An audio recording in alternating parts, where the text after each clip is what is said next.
हमें English speech पेश करने के लिए अरीशा फातिमा अरशद शेख को दावत देती हूँ कि वह इंग्लिश स्पीच पेश करे। मेरे शेर के साथ दावत देती हूँ। सोने चमन को अपनी बहारों पे नाज था, सोने चमन को अपनी बहारों पे नाज था, वो आ गए तो सारी महफिल पे छा गए।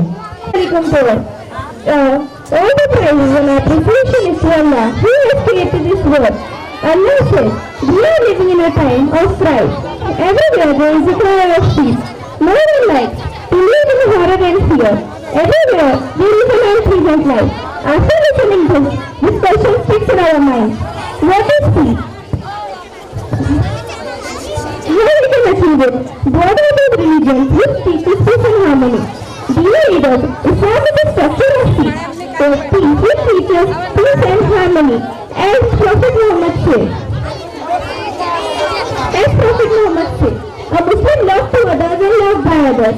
A love neither is not, the love is worthless. As the President of Western countries says, we want to spread peace and harmony in our country so that we should stop terror. So, at this time, we should see the Islamic countries like Afghanistan and Pakistan and so on. These countries have peace and harmony more than that the Western countries.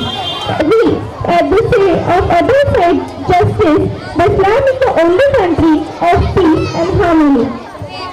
At last, I want to pray to spread peace and harmony in all of our hearts. Jazakallah.